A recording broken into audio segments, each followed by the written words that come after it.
Io sono nata a Catania, ma ci tengo molto perché sono nata a San Berillo, che è un quartiere come fosse qui Trastevere, ma molto più malfamato. Eravamo 7 rimasti da 10 sarebbero stati i figli, e dei quali 3 perduti. Non è che voglio fare pianti o cose del genere, perché era la storia di allora. 3 perduti nella lotta antifascista, come allora si chiamava, cioè la lotta prima per il padronato e dopo il fascismo.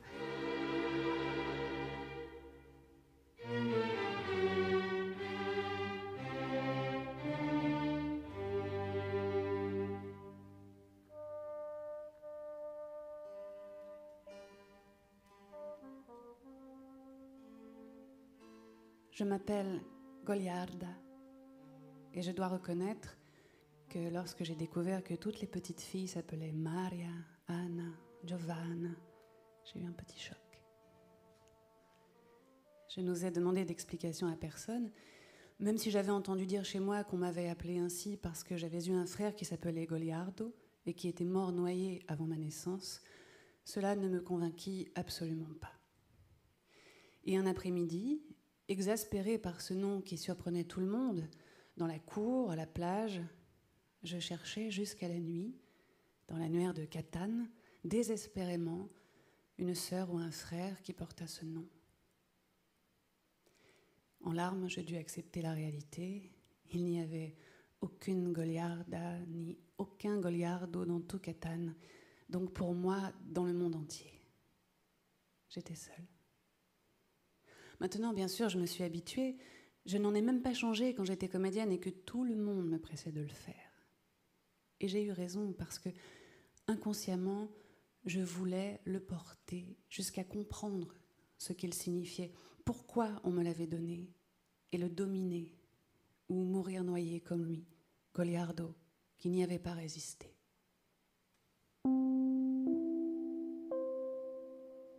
Je n'y fais plus attention. Et c'est moi presque qui m'étonne quand les autres, lors des présentations, me regardent avec surprise et demandent « Comment ? Goliarda ?» Moi, naturellement, je donne une explication d'usage, qui n'est vraie qu'en partie. Mon père, étant athée, me l'a donné parce que c'était un nom sans saint patron. Mais je ris à l'intérieur de moi-même, parce que moi seule sais la vraie signification de ce nom qui m'a été imposé. Et c'est maintenant la première fois que je vous le dis fort à vous. Je tiens à clarifier tout de suite. Si parmi vous il y a quelques passionnés d'histoire d'amour, qu'ils sachent que je ne traiterai pas ce sujet. J'aime moi aussi les histoires d'amour, mais le fait est que je n'ai jamais rien compris à l'amour. Je l'ai seulement subi. Et comment pourrais-je parler d'une chose que j'ai seulement subie ? Si je vous la racontais, avec le dolorisme qui me caractérise, vous n'en sortiriez pas intact. Par correction, je ne le ferai pas. Je ne sais pas ce qu'est l'amour entre un homme et une femme. Je ne sais pas comment il naît, pourquoi il naît, comment il meurt. Je sais seulement qu'il y a beaucoup de malentendus dans ce mot. Énormément. Il est enseveli sous des montagnes de détritus. Je veux parler d'amour. Pas de l'amour tel que vous l'entendez, mais d'amour.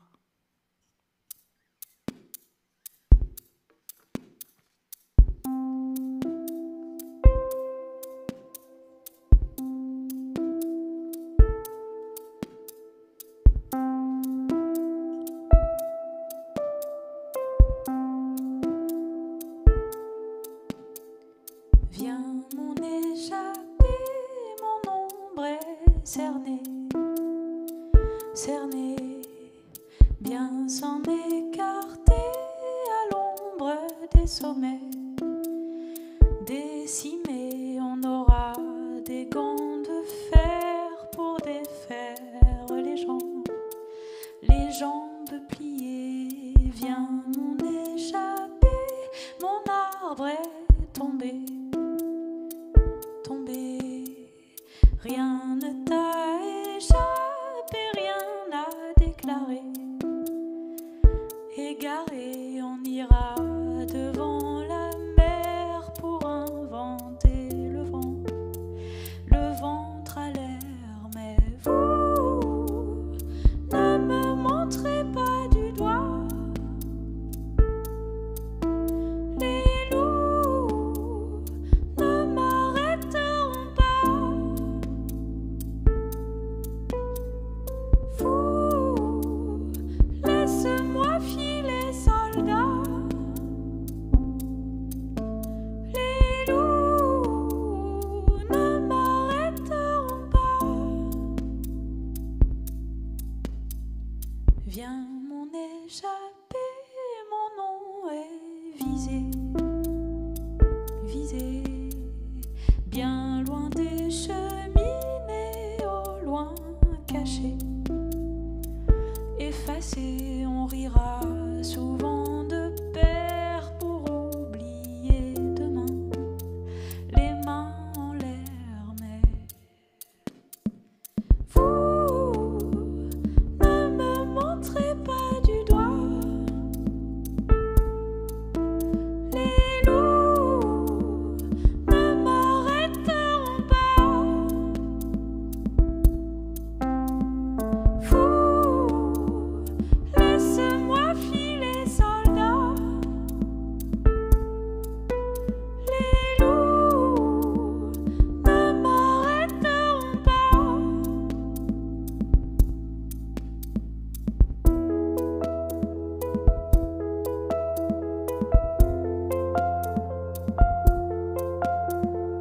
Vous ne me montrez pas du doigt. Les loups ne m'arrêteront pas. Vous, laisse-moi filer, soldat. Les loups ne m'arrêteront pas. Les loups ne m'arrêteront pas. Je ne me souviens pas de ce que nous disions. Non ricordo l'inizio del discorso. Je me souviens que brusquement, l'orage a confondu tes yeux et mes pensées. Ricordo che improvviso il temporale confuse le tue ciglia e i miei pensieri. Nuit sicilienne, la lune ment. Notte siciliana, la luna mente, La langue entre les dents, la lingua fra le labbra, elle saigne. sanguina, Sur le silence convulsif des oiseaux. sul silenzio convulso degli uccelli. Derrière, il y a un soleil. Dietro c'è un sole. Il n'y a rien qui puisse ralentir cette dissolution inéluctable de méduses qui se cramponnent au sable à l'écart de la mer.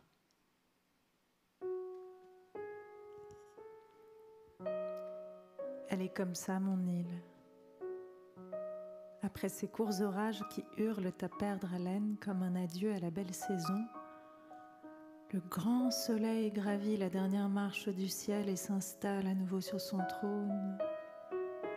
D'où immobile et dardant ses feux, il s'amuse à écraser tout le monde et toute chose sur la grande carcasse millénaire et rugueuse. Surgit du chaos en un endroit perdu de la mer, éloigné de toute chose humaine.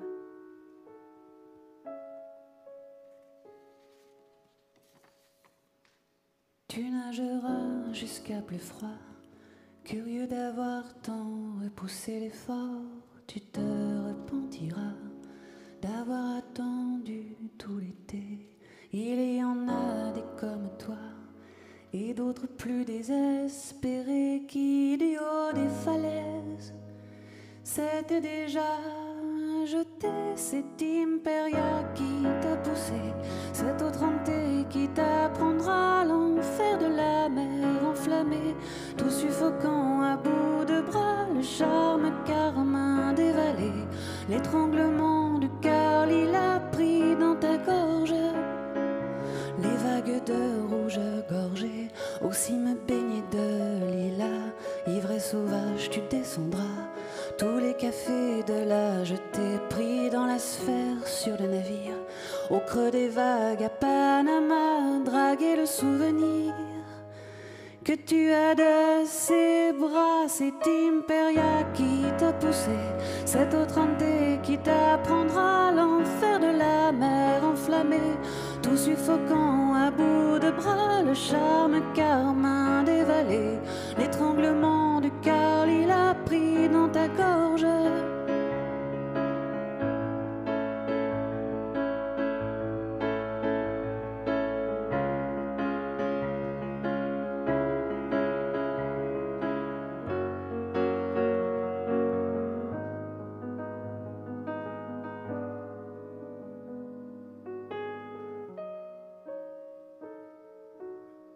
C'est Goliarda qui t'a poussé.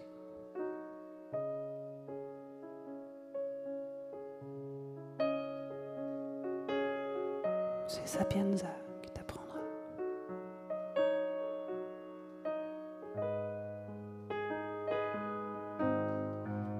C'est Imperia qui t'a poussé, cette autre Ante qui t'apprendra l'enfer de la mer enflammée, tout suffocant à bout de bras, le charme carmin des vallées, l'étranglement du cœur lilas pris dans ta gorge.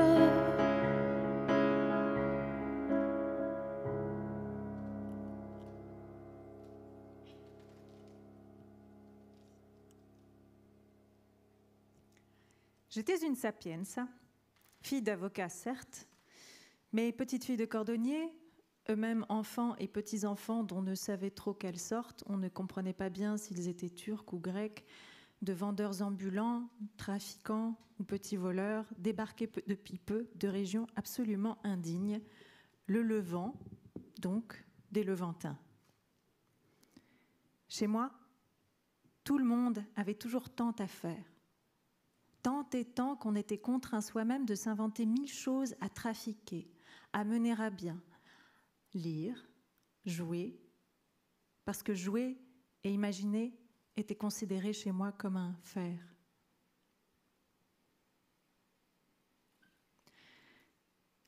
La Civita, grand quartier, que dis-je, grande ville dans la ville, où tout pouvait arriver et où tout le monde trouvait le moyen de traficoter, voler, créer, rivaliser et aussi de gagner honnêtement son pain si l'on était né honnête. Grande Civita, aux ruelles taillées dans la lave, toutes pleines de personnages vivants, vifs et nerveux, au milieu de têtes de méduses, dragons ailés, lions, éléphants sculptés, eux aussi dans la lave, mais vivants, de la vie muette et pérenne de la sculpture. Cette vie se déroulait sans interruption, de basse à basse, de balcon à balcon, se taisait le jour, mais la nuit, quand vacillaient les flammes des réverbères, elle tressait des histoires de passion, de crimes et de brusques joies. Dès que je pris la Via dei Tipographi, ma maison, la seule éclairée à cette heure, vint vers moi dans l'obscurité comme un navire en fête. Il n'y avait là rien d'insolite pour moi. De jour, tous ses membres disparaissaient dans leurs petites cellules pour vaquer à leurs occupations, et on ne pouvait jamais, je ne dis pas y entrer, mais même frapper aux portes. De nuit, il y avait toujours une bonne raison de faire la fête. Mais quand est-ce qu'ils dorment chez toi? Jamais? Les gens actifs, pleins de vie, sveltes et vifs, bref, en un mot, antifascistes, dorment peu et ne s'ennuient jamais. Avec cette réponse, je laissais bouche bée petits et grands conformistes de l'immeuble de la Via Pistone, et si quelqu'un de plus hardi osait répliquer, alors la lame de ma canne épée verbale sortait de son fourreau de bois pour un coup de griffe. Nous ne vivons pas d'une ronde bourgeoise pourrie, nous, et nous ne permettons pas que le duce ou un saint quelconque s'occupe de nous. Essaie de vivre libre, toi, et tu verras le temps qu'il te reste pour dormir. Parler d'amour avec quelqu'un, je n'y pensais même pas. Tout le monde à la maison, y compris les femmes, était hostile à ce mot. Il était difficile, très difficile, d'obtenir des éclaircissements à ce sujet. Licia disait « Fadaise, Arminio, truc de petite bonne femme ». Et mon professeur, carrément, « L'amour, petite ? Tu veux ma définition de l'amour ? La voici, médite-la bien. Une sale affaire. »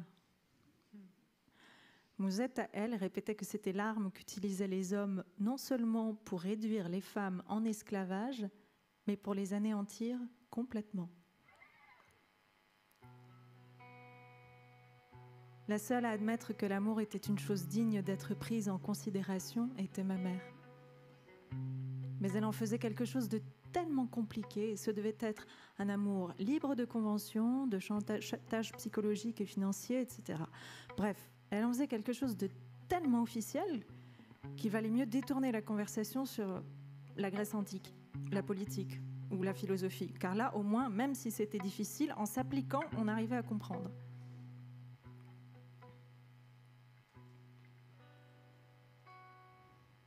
À ma mère. 3 fois, tu as ouvert les yeux pour me regarder. 3 fois, à soupirer, à étirer les bras, en t'excusant et sans parler, t'es débarrassé de la vie, comme on fait d'un manteau qui vous pèse. Quand vient la belle saison.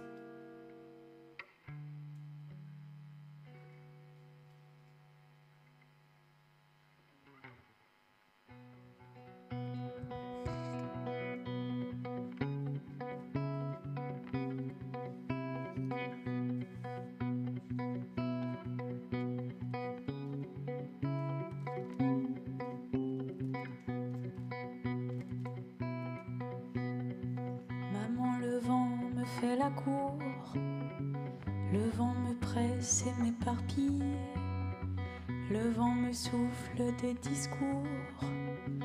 Pardi, c'est ennuyeux ma fille, ça l'est bien plus encore maman, car le grand vent est mon amant. Fille folle, amante du vent, boucle ton corset, baisse bien la tête. Méfie-toi qui aime le vent, engendre la tempête, engendre la tempête.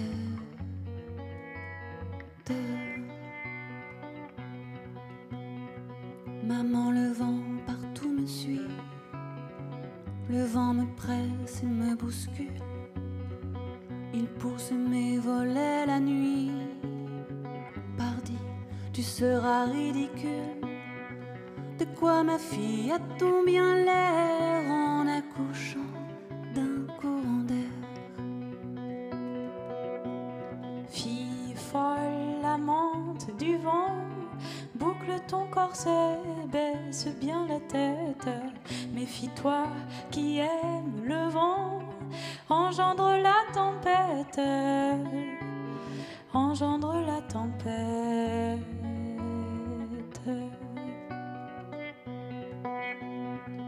Maman, le vent m'aime si fort qu'il voudrait ouvrir les fenêtres. Il ne veut plus coucher dehors et je crois qu'un enfant va naître. Fille, je m'en irai avant d'être la grand-mère du vent. Fille folle, amante du vent, boucle ton corset, baisse bien la tête. Méfie-toi qui aime le vent, engendre la tempête, engendre la tempête.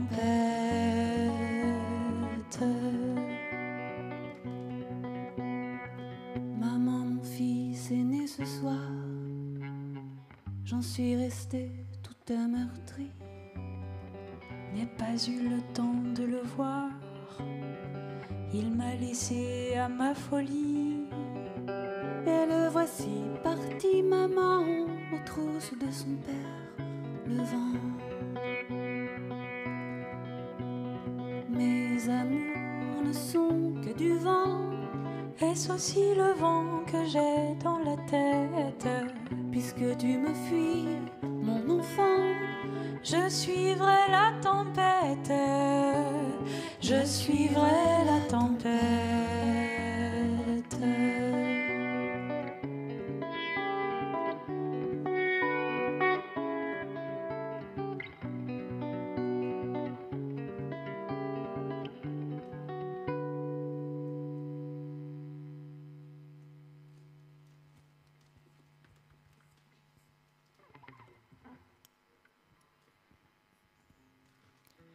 Devant sa chair déchirée, je me demande aujourd'hui avec crainte, ai-je été une bonne mère pour ma mère quand elle, par la magie de ce jeu ancien, régressait à 5-6 ans, presque démente, paralysée sur un fauteuil? Ai-je accompli mon devoir pendant que je la lavais, lui peignais les cheveux, lui coupais les ongles, répondais à ses questions toujours identiques, comme si c'était la première fois qu'elle me les posait, pour ne pas l'humilier. Quand j'apportais son urine et son sang pour les analyses, j'ai cru que oui. Mais quand elle est morte, le remords de ne pas avoir suffisamment pris soin d'elle m'a assailli nuit et jour.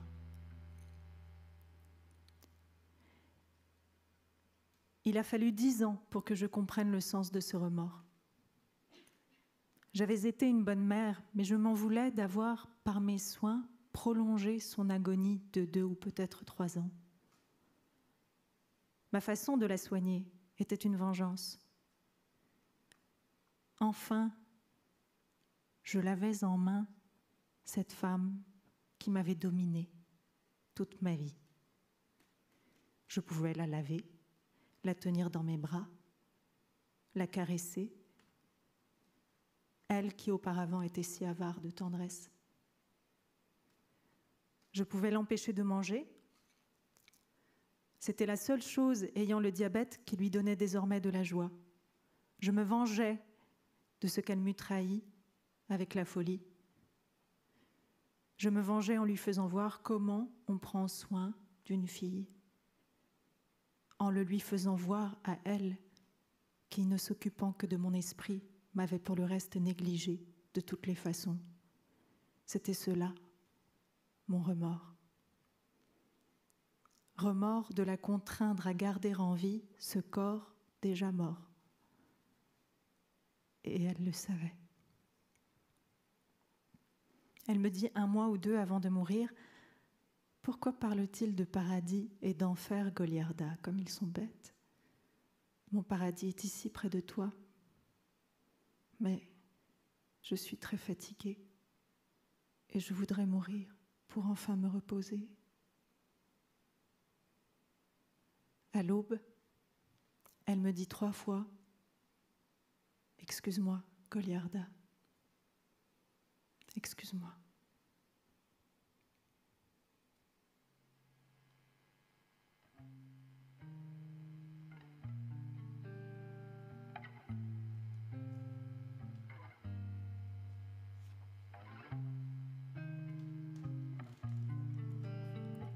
À ma mère.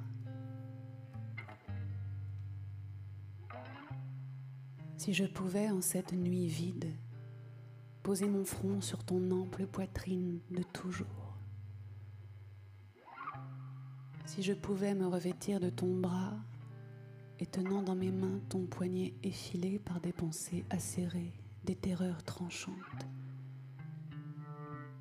Si je pouvais, en cette nuit, sentir de nouveau mon corps le long du tien, puissant, maternel, exténué par de terribles accouchements, rompu par de longues étreintes.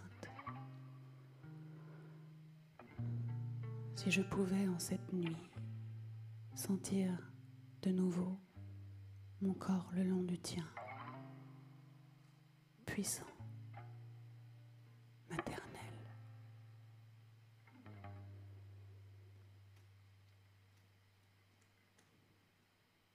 Le soleil, seul soleil, surplombe tout. Le soleil, seul soleil, survole nous.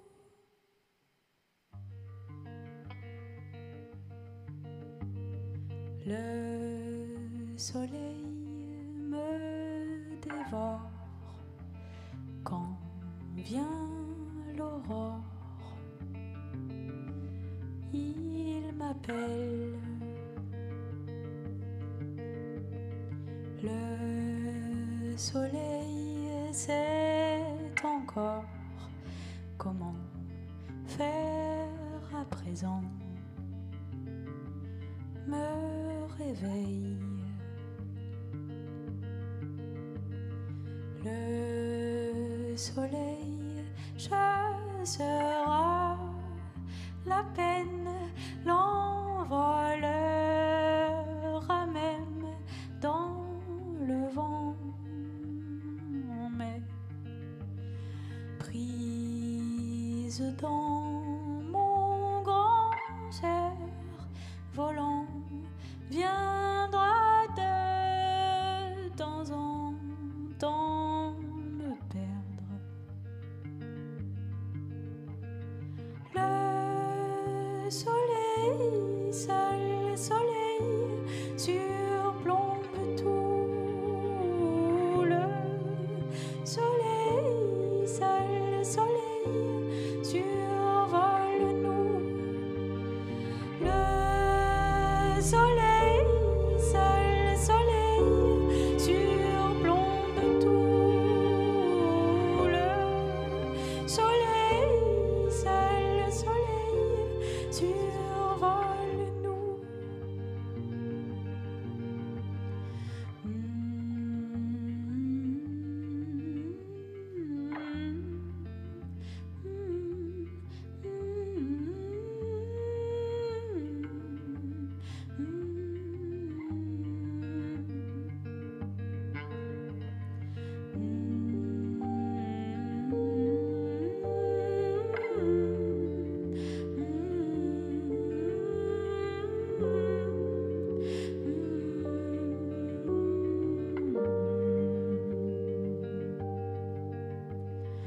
Le soleil est moins fort depuis que tu dors. Il sommeille.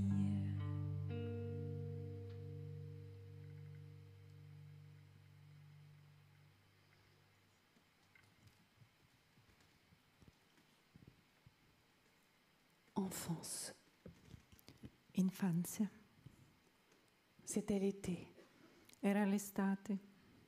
Ta taille étroite échappait à mes mains malhabiles qu'intimidait le vernis noir de ta ceinture. La tua vita sottile mi sfuggiva dalle mani, impacciate dalla vernice nera della cintura. Enfance. Insouciante, tu cours sous le soleil. Insouciante, le ventre alourdi par le serpent de ton sang, les seins saillants, révélés par la première sueur transperçant ton tricot de fil blanc d'Écosse. Tu cours et ne sais pas que cette nuit, la lune tapie sur le balcon guettera l'instant où tu t'assoupiras et subrepticement t'enlèvera l'enfance en la tirant de sous ton coussin.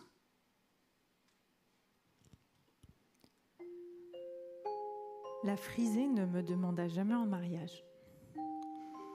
Moi, j'en avais un peu envie.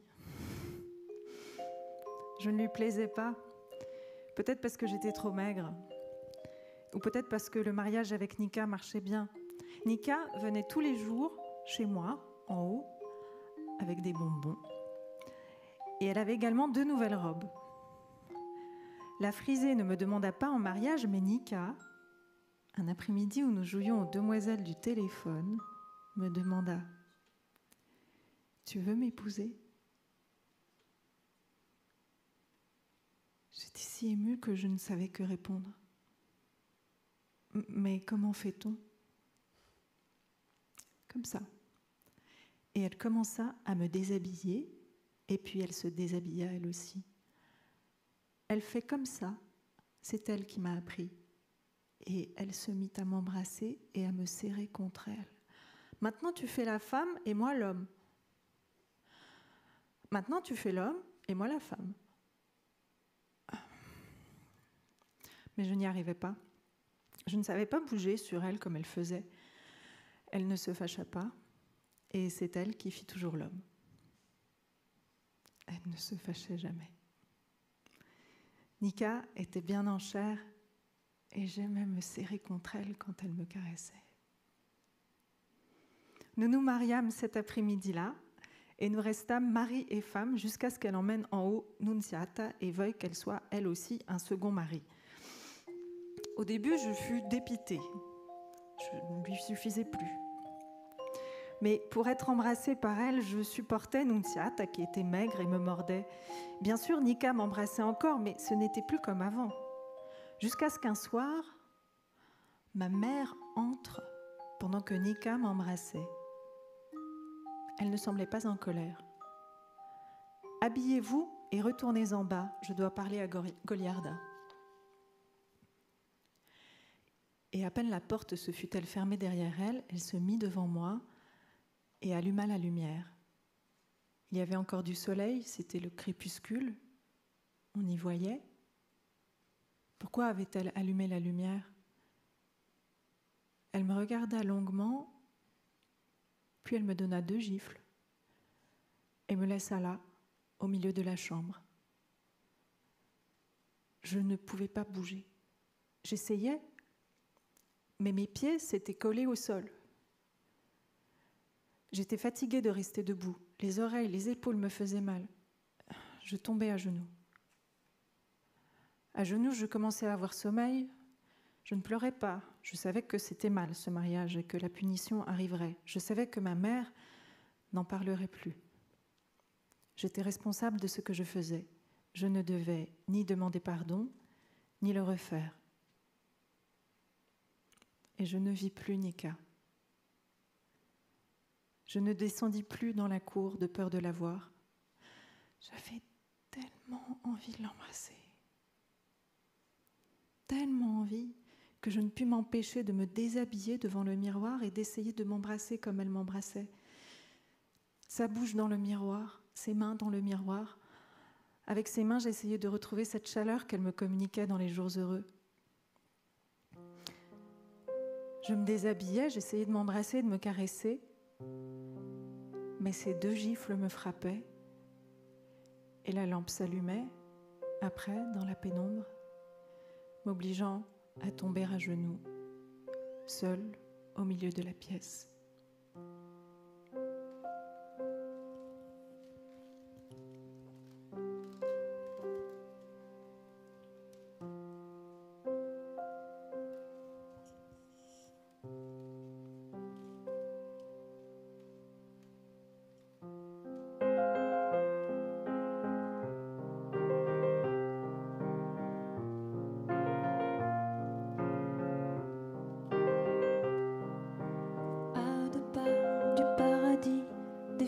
Se touchent et s'entremêlent, des filles se parlent et parlent entre elles, des filles se couchent.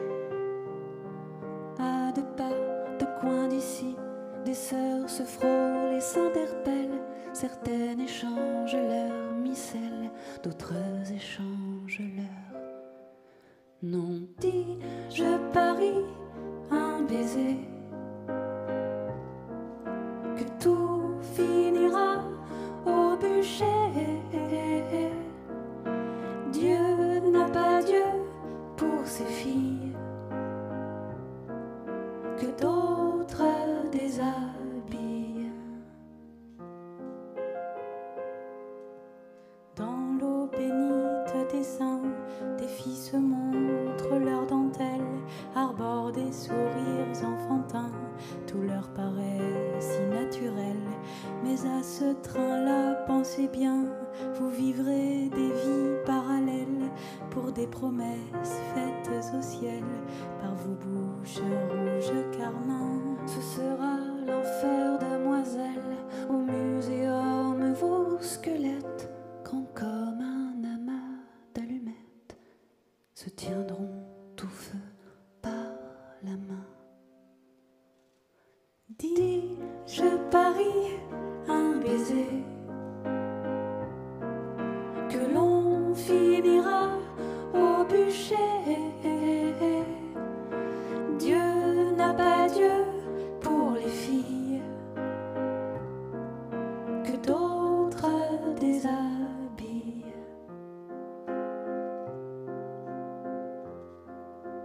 À deux pas d'ici, je prends ta main qui prend la mienne, mais à ce train-là, c'est certain, nous n'irons pas au paradis.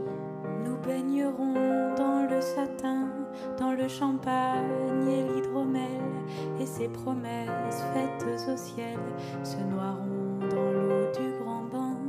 Dis, je parie un baiser que tu finiras au bûcher.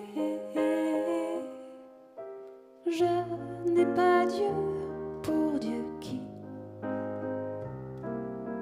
n'a pas de paradis.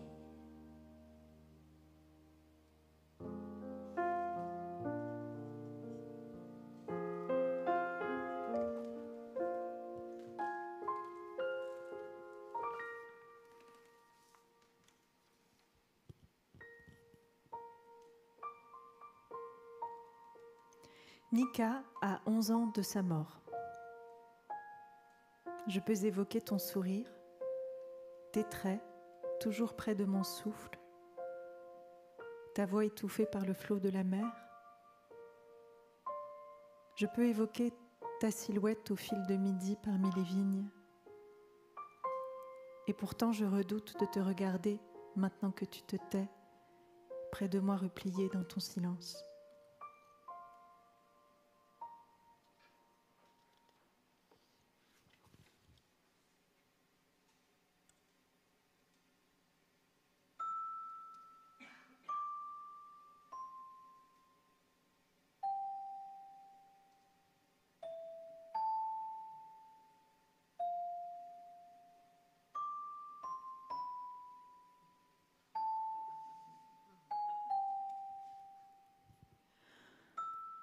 Promets-moi que même si le fascisme devient le plus puissant des puissants des puissants, tu lutteras toujours pour les pauvres, qu'eux aussi ils puissent faire des études comme moi et n'être plus humiliés par les autres. Je le promets, Goliarda, je le promets sur ta tête qui m'est chère aujourd'hui, comme me fut la tête de Goliardo. Et maintenant, chante-moi l'Internationale.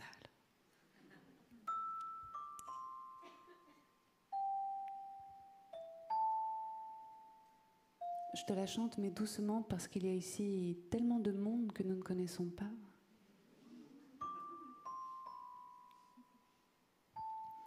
À peine la belle voix profonde entonna-t-elle le chant interdit, la paix que j'avais perdue recommença à circuler doucement dans mon sang. Ou ce fut la chaleur des bras qui me tenait. L'avocat avait toujours les mains chaudes, même en plein hiver. Ou la rose de jasmin à sa boutonnière, dont émanait une odeur si forte qu'elle étourdissait. Ce qui est sûr, c'est que je me sentis plongée dans un grand sommeil. Je voulais garder les yeux ouverts pour bien suivre les paroles en fixant les lèvres charnues, les dents étincelantes de mon père, mais je n'arrivais pas à résister aux caresses de l'oubli qui, avec des doigts humides, me tirait vers les profondeurs. Et en fermant les paupières, je vis des larmes qui coulaient sur les joues de l'avocat. Comment était-ce possible? Cet homme de fer qui pleurait.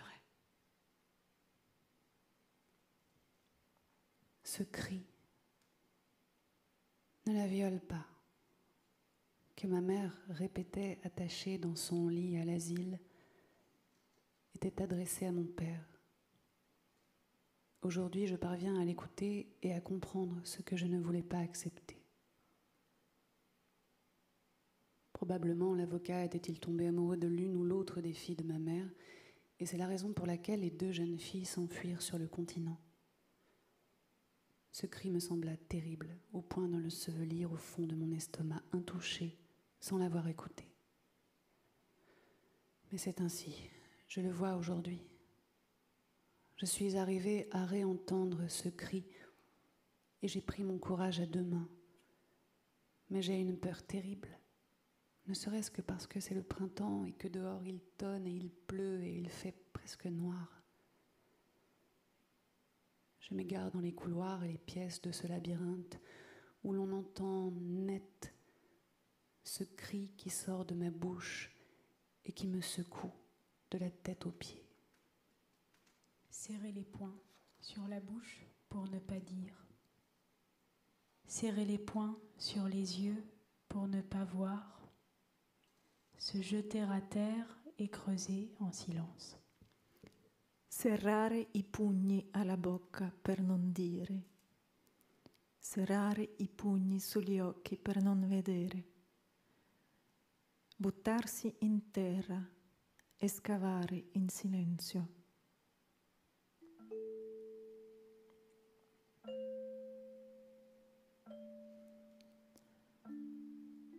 D'après une photographie de mon père adolescent.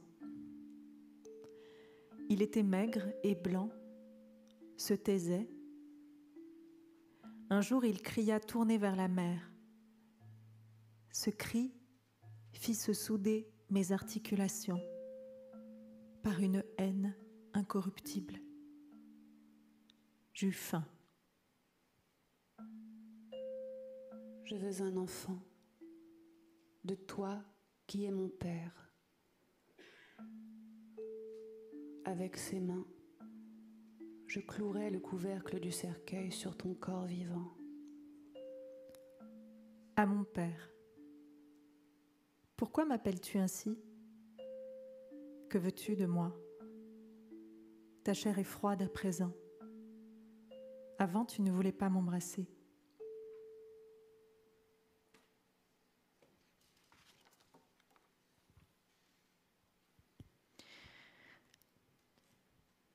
La lumière de ce soleil artificiel révèle la nudité de 4 murs peints d'un bleu clair opaque qui donne la nausée.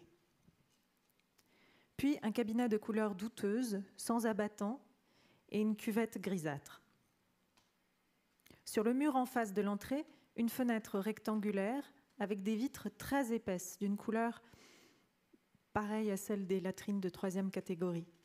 S'ouvre tant bien que mal, mais seulement de 15 cm, de telle sorte que d'aucune manière on ne puisse voir dehors. Cette fenêtre s'ouvre à l'aide d'un levier ou d'une poignée. La première chose que je vis suspendue à cette poignée, c'est ma tête, ballante. Et voilà pourquoi on se pend si facilement depuis quelques années. Il y a une petite table, une chaise également pour grimper dessus. Il y a aussi, je le sens sous la couverture, un drap pour faire le nœud coulant. Là-haut, la potence est déjà prête. Il n'y a rien à faire. La nausée, la sensation de claustrophobie que j'avais réussi jusque-là à dominer me tombe dessus en même temps que des vagues de panique. Comme un naufragé, je me jette sur la couche, cherchant dans le néant de ma pensée. Chaque cellule a encastré dans le montant de la porte un miroir orienté de façon à ce que, en passant, on puisse contrôler tous les détails de la zone des lits. Chaque porte est couverte de dessins, courtes phrases, prénoms, maximes empilées les unes sur les autres par des décennies d'événements, ou comme les murs d'une ville après les élections. Des inscriptions toutes fraîches disent « N'entrez pas dans cette cellule, une moucharde y vit » ou « T'approches pas de moi, saleté de merde » ou un tout simple « Ne pas déranger, le génie est au travail ». Ici, les échelles de valeur de chacun se manifestent avec une clarté absolue. Il n'y a pas moyen de cacher aux autres, et encore moins nous-mêmes, notre nature. Cela m'éclaire enfin sur la vraie raison de la terreur que nous avons tous de la prison. Nous savons ataviquement que là-dedans, il ne nous sera plus possible de faire tenir debout la construction idéale que nous-mêmes, aidés par la culture, l'argent, les bonnes manières, nous nous sommes soigneusement édifiés dehors. Ici revient en vigueur souveraine la sélection naturelle.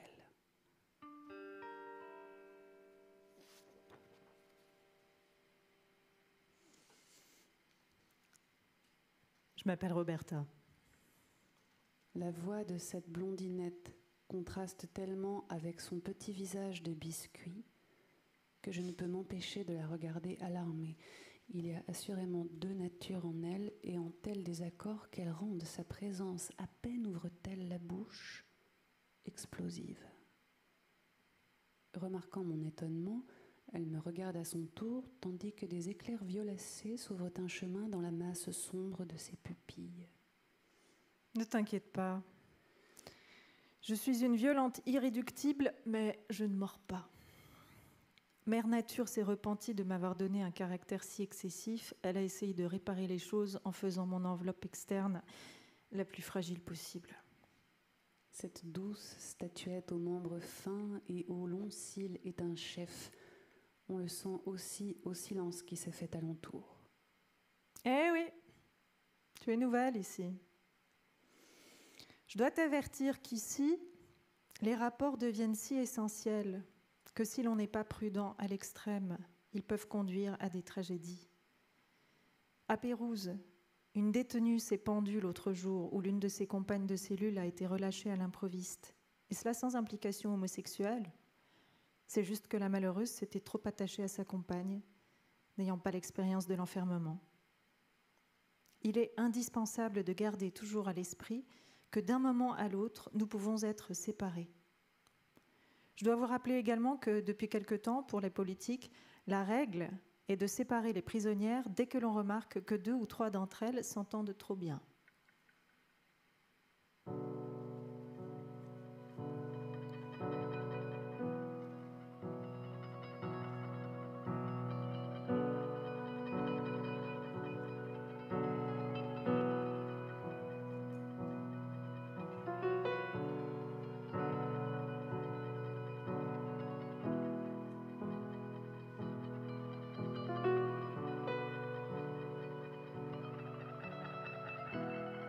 Et Cinzia et Marina, vous vous souvenez de Cinzia et Marina?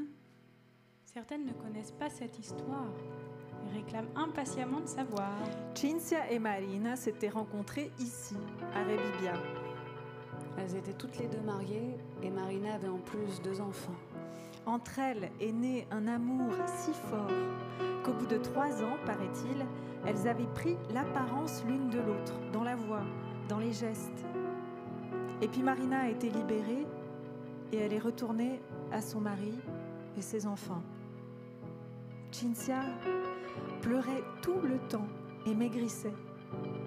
Bien sûr, elle recevait de son ami des lettres qui la rassuraient un moment, mais elle n'y croyait pas. Elle ne croyait pas que l'autre, dehors, pouvait encore penser à elle. Devinez qui Cinzia a trouvé de l'autre côté de la grille le jour où elle a été appelée sortante. Elle a trouvé Marina. Et puis, elles se sont enfuies ensemble. On ne sait pas où, mais ensemble.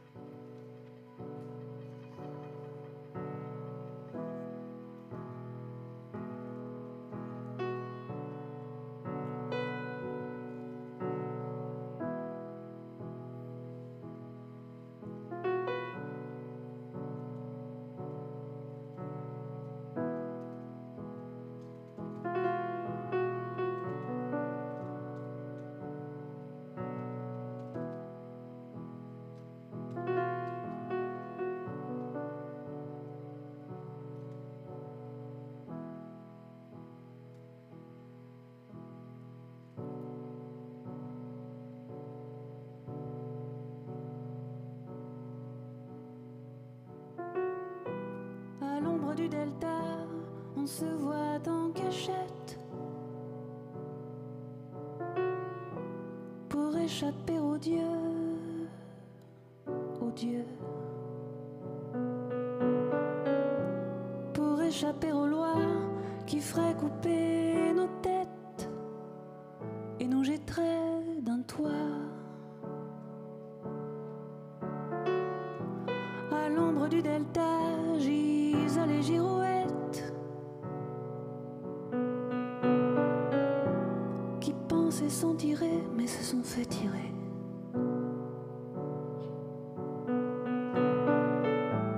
À l'ombre du delta, je me revois danser. Je me revois petite, dévorant l'été, dans des vagues tièdes où nul ne pensait que ça tournerait mal, que ça tournerait mal.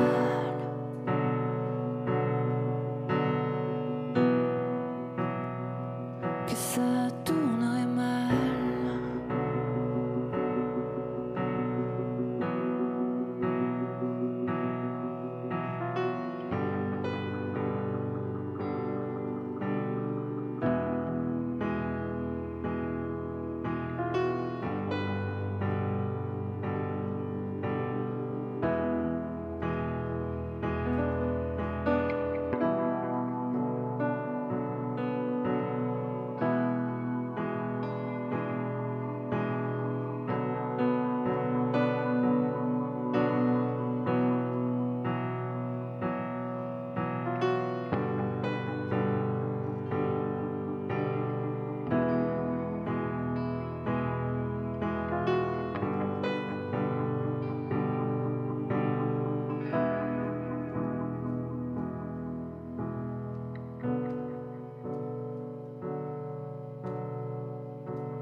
Delta, c'est l'ombre d'un squelette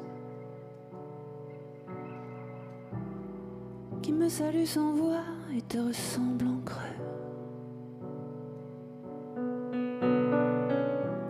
À l'ombre du delta où j'ai le cœur en miettes,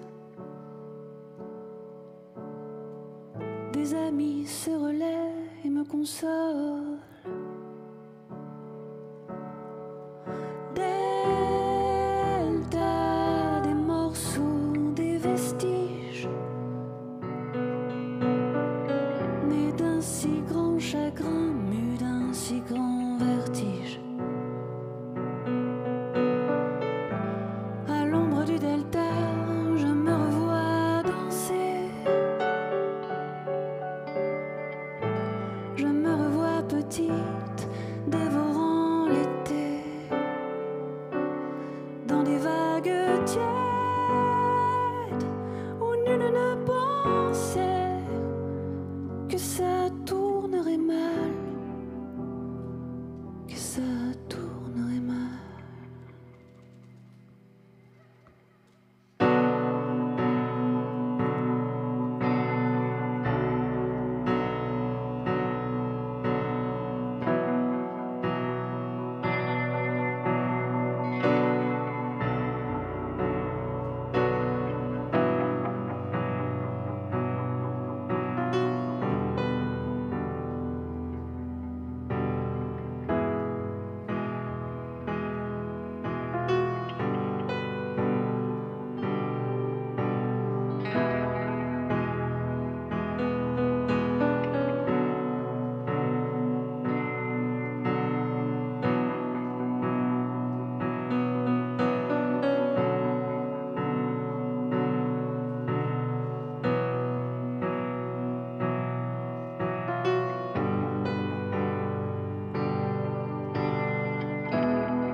J'ai marché sur le bord de mes rêves, battu par le flot noir de tes cernes, emporté par le tourbillon de ton souffle, je ne peux revenir. Ça fait 1 an que je t'écris. E un anno che ti scrivo. Et toi, avec le soleil, tu vas et viens. E tu, col sole, vieni e vai. Et puis le soir descend. Poi scegli e sera. Et tu te caches. E tu t'ammucci. Et tu ne réponds pas. E non rispondi.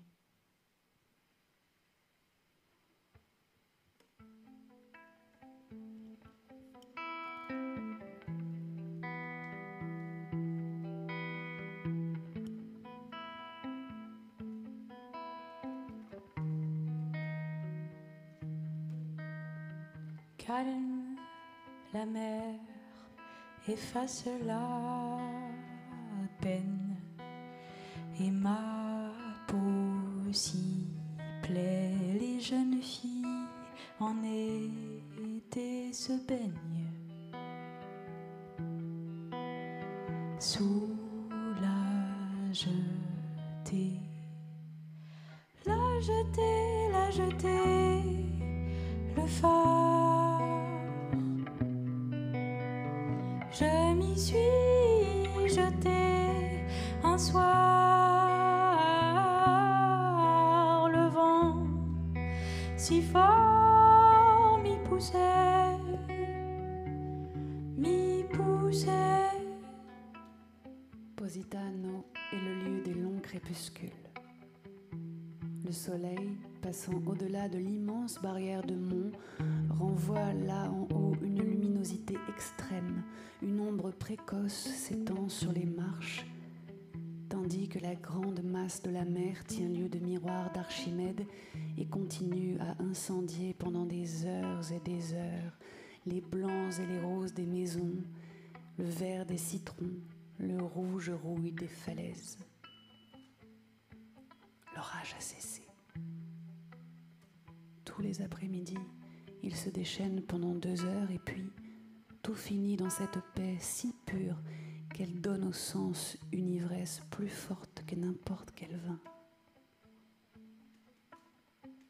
Impossible et sublime mon amour pour toi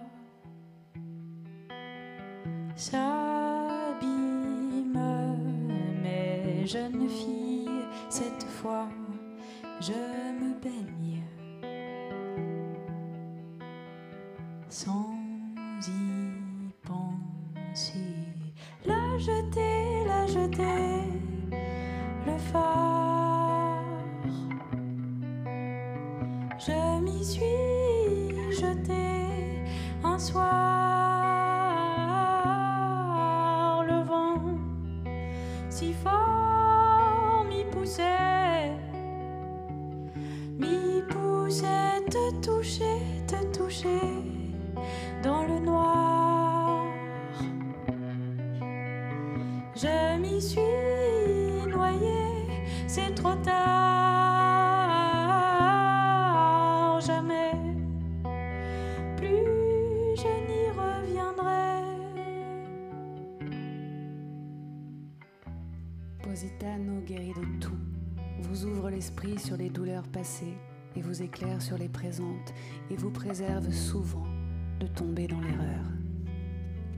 C'est curieux, mais parfois j'ai comme l'impression que cette conque protégée à l'arrière par les bastions des montagnes oblige, comme un miroir de vérité, à se regarder bien en face avec devant soi cette grande mer presque toujours limpide et calme qui, elle aussi, pousse à la révision de ce que nous sommes. Le foulard même dans l'air flottait les mots vagues. J'ai toujours cette bague, je me souviens la jeter.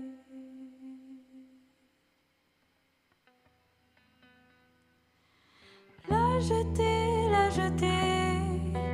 le phare. Je m'y suis jetée un soir, le vent si fort m'y poussait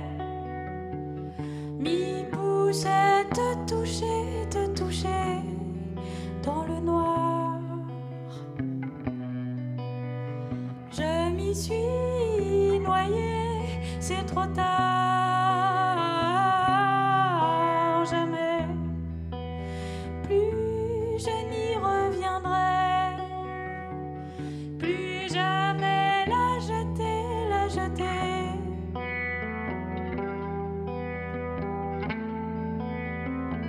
La jeter, la jeter.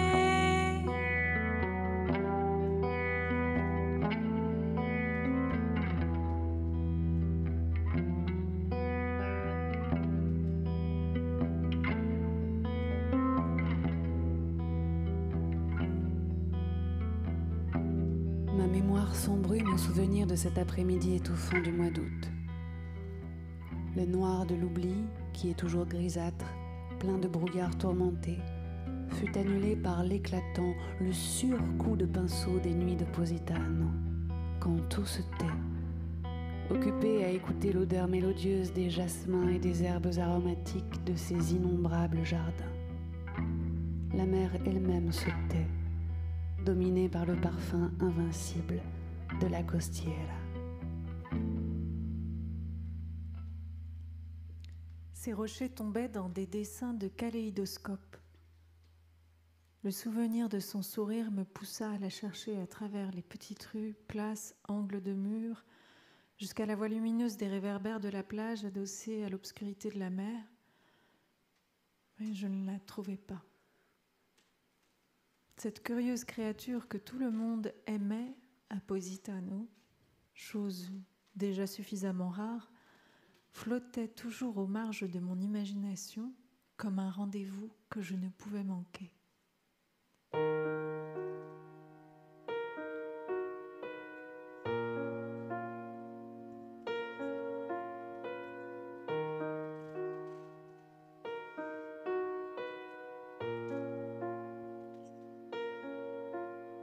Sur la ouate essoufflée, les mains moites encore.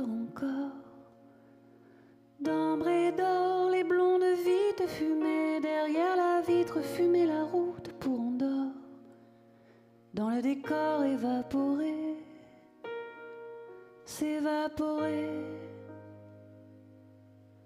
Dans l'eau salée qui nous lie bord à bord. Sur la jetée, j'y pense. Voilà 10 ans que j'ai quitté la ville pour le port.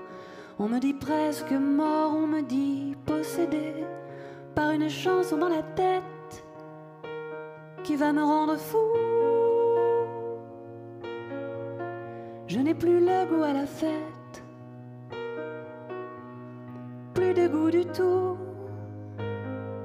Dans l'eau salée qui nous lie bord à bord. Sur la jetée, j'y pense.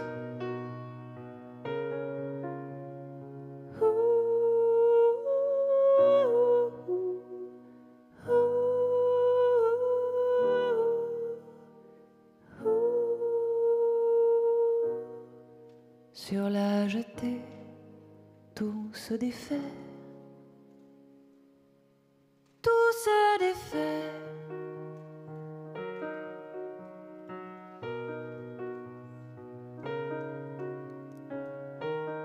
All'alba mi sono ritrovata col tuo viso di ieri fra le mani, decapitato dal sole sanguinante. À l'aube, je me suis retrouvée avec ton visage d'hier dans les mains, décapité par le soleil, en sang. Dans l'eau salée qui nous lie bord à bord. Sur la jetée, j'y pense.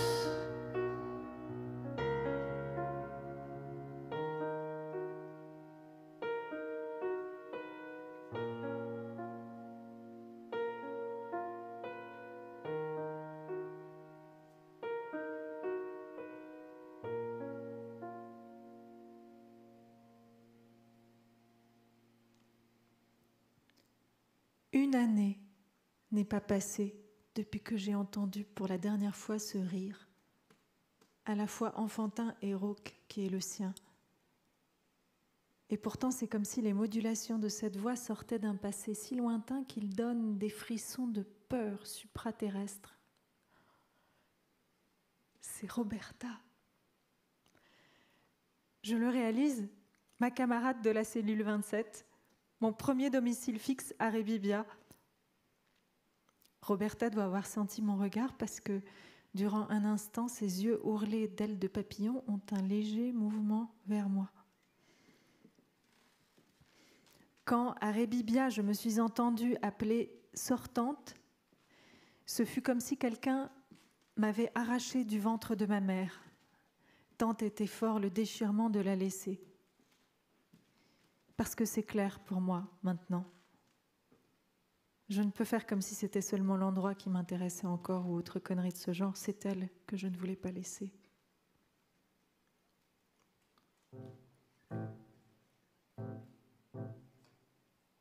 Elle sourit, à présent,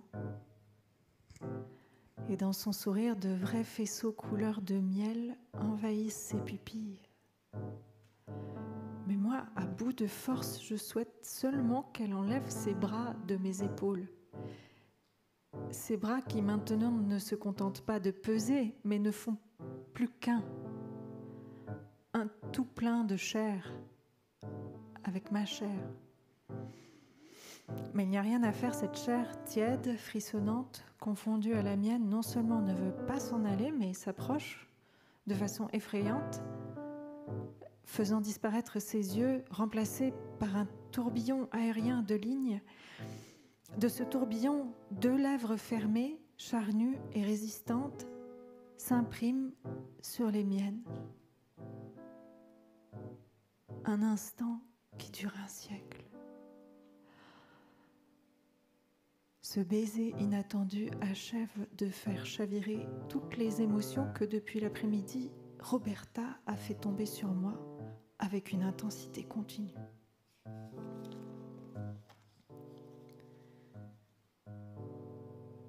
Jamais la proximité charnelle d'une femme, de toutes celles que j'ai aimées mentalement, n'avait réveillé mes sens.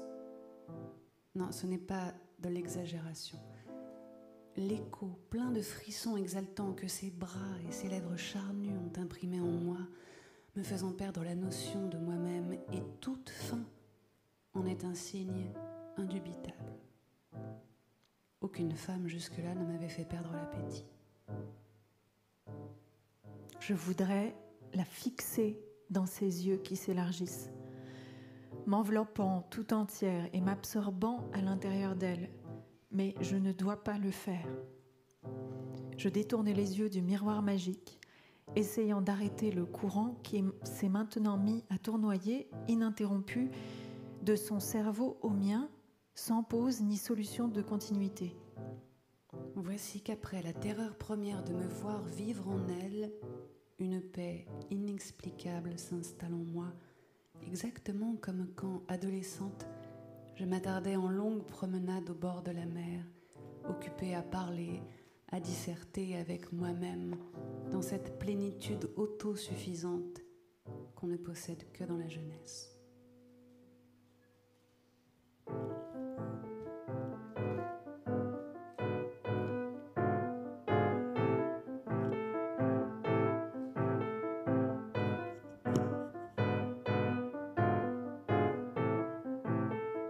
J'aime marcher le long de la dune, une fois danser dans la brume électrique, même glisser le long de la brune. Là, mon orage, on est nu, on est quitte seul sur le dos des airs. De l'eau vole seul dans le dos de l'air. Des eaux volent. Dans ma tête une voix, elle se tait puis me voit, allongée dans les bois, à côté de toi sous les arbres l'été. Elle me dit de te tuer la brume électrique. Elle s'en va, mais toi tuer la brume électrique. J'aime nager quand mousse l'écume, à la rencontre des courants électriques, m'en aller quand souffle l'infortune. Oui, si le tonnerre gronde, je nous tue, je te quitte seul sur le dos désert. De l'eau vole seul dans le dos de l'air. Des eaux volent. Dans ma tête une voix, elle se tait puis me voit, allongée dans les bois à côté de toi sous les arbres l'été. Elle me dit de te tuer la brume électrique. Elle s'en va, mais toi tuer la brume électrique. Suis-je folle? Suis-je celle qui suis-je folle? Écoute les gouttes de pluie. Suis-je folle? Suis-je celle qui suis-je folle? Écoute les gouttes de pluie.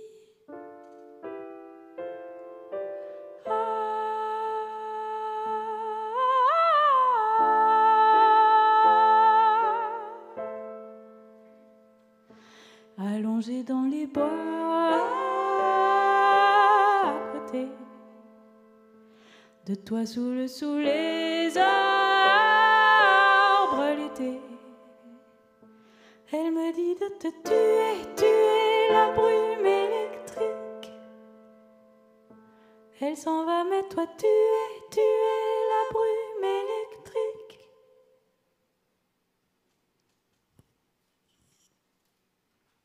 Dans un cahier, je transcris phrase sur phrase, paroles, poèmes de mes poètes préférés. Peut-être avec le temps deviendrai-je poète. Sappho. Je voulais être comme Sappho, ou au moins, que sais-je, marionnettiste, chanteuse ambulante. Une fois au moins, il faut tout raconter de soi si on a la chance de trouver quelqu'un en qui on a confiance. Personne ne peut garder le silence sur soi-même toute sa vie, sous peine de folie. De fait, je dois te remercier. Si je ne t'avais pas rencontré, je serais presque sûrement à l'asile aujourd'hui. Et puis la vie est toujours un roman non écrit si elle reste ensevelie en nous. Et je crois dans la littérature. Seul ce qui est écrit reste et avec le temps devient vie. La seule vie lisible, la seule véritable dans l'absolu. Ce petit sermon t'est dédié, Goliarda. Donne-toi au métier de raconter, ne te laisse pas effrayer par la misère qui poursuit toujours celui qui s'apprête à entreprendre ce métier. Et ne t'attriste pas. Qui sait d'ailleurs pourquoi, à chaque fois qu'on parle de toi, tu deviens triste? Se tenir toujours accroché au rêve et défier jusqu'à la mort pour ne jamais le perdre. N'y fais pas attention, Goliarda est comme ça. À un moment donné, elle s'en va dans son monde imaginaire. Il n'y a plus qu'à attendre qu'elle revienne. Si elle revient. Oui. Une fois, au beau milieu d'une conversation, elle s'en est allée et je ne l'ai pas revue avant l'année suivante. Écoute, Goliarda, dis-moi vraiment, je dis bien, pourquoi écris-tu? Tu ne dis rien. Dommage. Non, c'est juste que la question m'a surprise. Tu ne m'avais jamais interrogée sur mon travail, je pensais même que tu l'avais oublié. Pour moi, écrire est une chose privée, intouchable. comment dire, sacré. Jamais, au grand jamais, je n'oserais troubler par des questions quelque chose d'aussi personnel et secret. Si je l'ai fait maintenant, c'est parce que c'était nécessaire. Pourquoi écris-tu ? Ou pour 2 raisons seulement. Cela seul me fait vivre pleinement la vie. Pour moi, ce que nous appelons vie ne prend de la consistance que si j'arrive à le traduire en écriture. Je comprends ça, c'est une réponse. Et l'autre ? Tu avais 2 raisons. La seconde est une conséquence de la première. Raconter aux autres. Je ne crois pas qu'on écrive pour soi-même. Les visages, les personnes que j'ai aimées, et ainsi, je sais que ça peut paraître sentimental et naïf, mais je m'en fous. Et ainsi, disais-je, prolonger de quelques instants leur existence et peut-être aussi la mienne.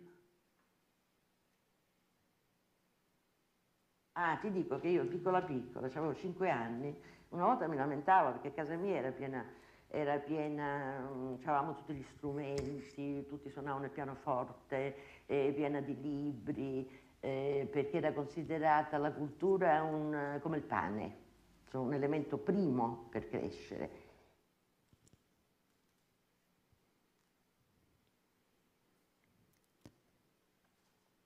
Je vois que tu es fatiguée. Tu me regardes sans me voir. Je me permets de te conseiller de dormir ici. C'est presque minuit. Même si ce village est peut-être le seul en Italie où une femme peut se promener la nuit sans être dérangée, je ne me sentirais pas tranquille de te savoir seule, descendant toutes ces marches dans l'obscurité. Entendu, je reste. Pas par peur de l'obscurité, mais parce que je suis si fatiguée que l'idée de marcher me donne le mal de mer. Alors vite, au lit. Je te mets dans la plus belle pièce de la maison. Tu verras au réveil quelle vue t'attend. Promets-moi, à peine levé, d'aller sur la petite terrasse qui se trouve derrière ces rideaux. C'est la plus belle vue de toute la maison. Bonne nuit alors. À demain. Fais de beaux rêves.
Merci.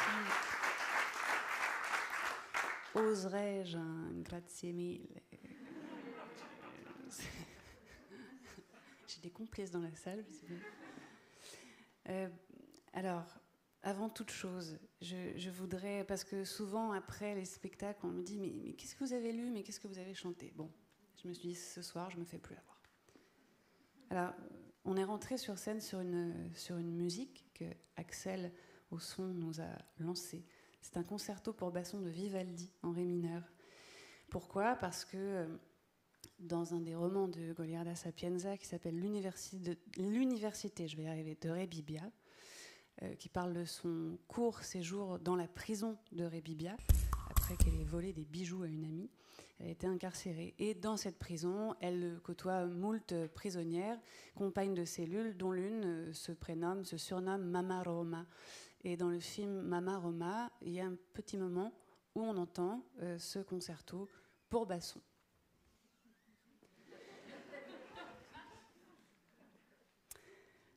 Vous avez aussi entendu la voix de Goliarda.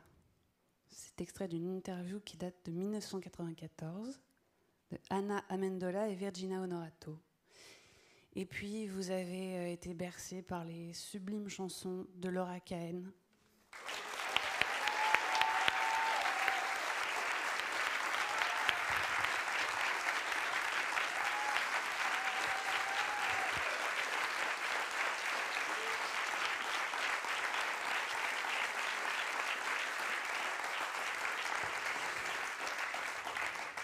Vous avez pu savourer Cavale, La complainte du soleil, La jetée, Brume électrique, et puis une reprise que Laura m'a fait découvrir il y a quelques années maintenant, qui s'appelle La femme du vent et qui est une chanson d'Anne Sylvestre. Voilà, c'est pour ça qu'il faut leur expliquer.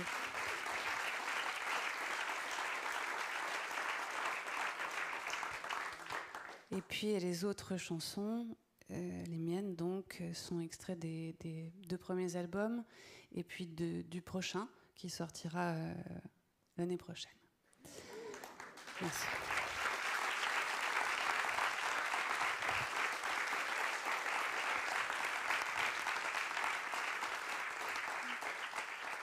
Quant aux extraits choisis, nous n'avons pas abordé l'art de la joie. Pardon. C'était trop facile. Moi, c'est par cette saga que j'ai découvert Goliarda Sapienza et que j'en suis tombée raide dingue. Mais une prochaine fois. Juste ça.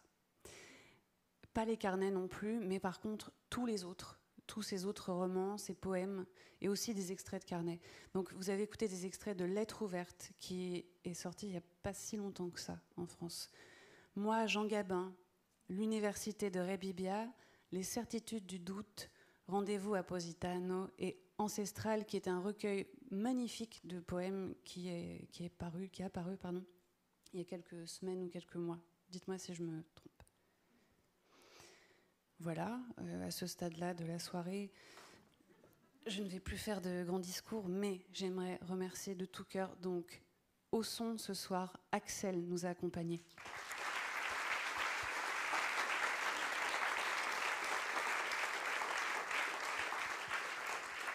À la lumière, Patrick et Martha, s'il vous plaît.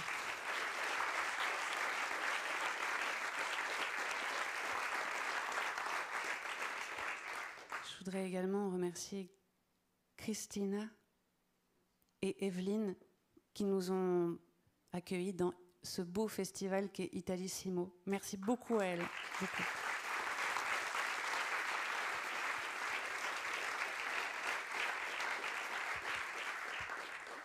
Et puis, évidemment, toute l'équipe de la Maison de la Poésie que je chéris. Et Sandrine Delaune, qui déteste être remerciée, qui est ma manageuse.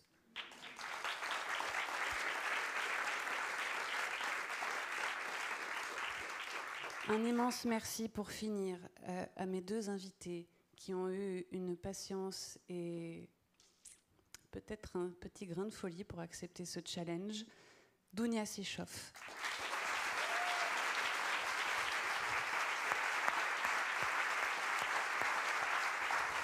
Et Laura Cahen.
Jamais, jamais, jamais, jamais. Jamais, jamais, jamais, jamais. Jamais, jamais, jamais, jamais. Jamais, jamais, jamais, jamais.